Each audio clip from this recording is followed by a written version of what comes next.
معزز ناظرین، آج ہم حال ہی میں اختتام پذیر کشمیر کے لوک سبھا انتخابات کا تجزیہ پیش کرتے ہیں۔ ہم ایک خاکہ سا کھینچتے ہیں کہ اس انتخاب کے پیش نظر وادی کی سیاست نے کون سا رخ اختیار کیا ہے اور آئندہ ہونے والے اسمبلی یا بلدیاتی انتخابات میں اس کا کیا اثر پڑنے والا ہے۔ سب سے اچھی بات جو اس انتخاب میں دیکھنے کو ملی ہے وہ ہے صاف ستھرے انتخابات کا منعقد کرانا، جس کے لیے الیکشن کمیشن واقعی مبارکبادی کا مستحق ہے۔ دوسری غیر معمولی بات یہ رہی کہ بھاجپا نے وادی میں کوئی بھی کینڈیڈیٹ کھڑا نہیں کیا، لہٰذا ہم کہہ سکتے ہیں کہ یہ ایک مینیجڈ الیکشن بھی نہیں تھا، جیسا کہ جموں کشمیر کے الیکشنوں کے بارے میں اکثر کہا جاتا تھا۔ جہاں باقی ہندوستان میں یہ الیکشن بھاجپا کو اقتدار سے دور رکھنے کے لیے اپوزیشن کی جانب سے لڑا گیا، اصولی طور پر وادی میں ایسی کوئی بات نہیں تھی، لیکن پھر بھی یہاں کچھ پارٹیوں نے یہ راگ الاپی کہ بھاجپا کو ہرانا ہے، حالانکہ خود جانتے تھے کہ بھاجپا کا کوئی کینڈیڈیٹ میدان میں سرے سے موجود ہی نہیں ہے۔ ایک اور غیر معمولی بات اس وقت دیکھنے میں آئی جب محبوس لیڈر انجینئر رشید صاحب نے اچانک کاغذات نامزدگی بھرے بارہمولہ پارلیمانی نشست سے۔ اس سے نہ صرف الیکشن کا رخ بدلا بلکہ کشمیر کی سیاست کا رخ بھی بدل گیا۔ تب تک وادی میں یہ مقابلہ مرکز کی کٹھ پتلی جماعتوں کے درمیان ہی تھا اور نیشنل کانفرنس کا پلڑا بھاری تھا، کیونکہ انہوں نے 3 مضبوط امیدوار کھڑے کیے تھے۔ اننت ناگ سے میاں الطاف، جو ایک سینئر لیڈر ہونے کے ساتھ ساتھ ایک کمیونٹی کا مذہبی اور روحانی پیشوا بھی ہے۔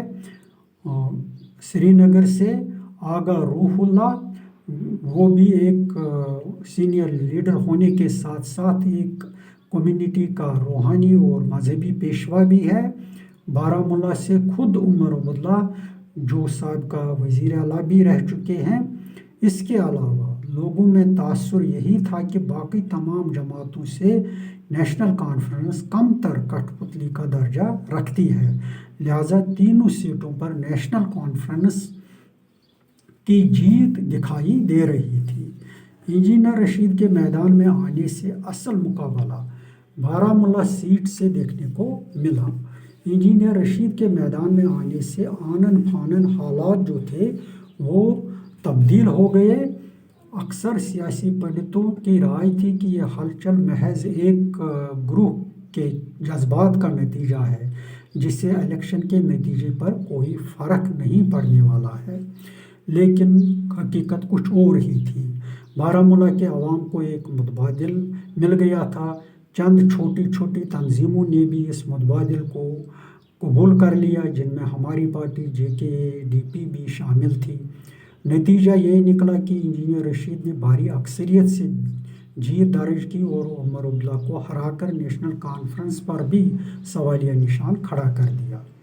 اس کا سیدھا مطلب یہ نکلتا ہے کہ اگر اننت ناگ اور سری نگر میں NC کے امیدواروں کو ذاتی ووٹ نہ ہوتا اور کوئی متبادل اور بھی ہوتا تو انجینئر رشید کی طرح وہاں بھی وہ متبادل لوگ جو ہوتے وہ الیکشن جیت جاتے۔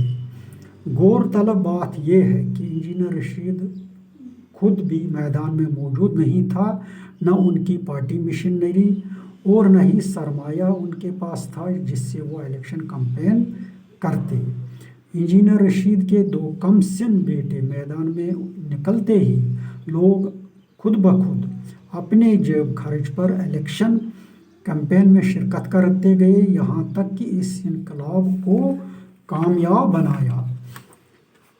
بارہمولہ نشست سے انجینئر رشید کی جیت اور عمر عبداللہ کی کراری ہار کئی حقیقتوں کی طرف اشارہ کرتی ہے، اور وہ حقائق یہ ہیں۔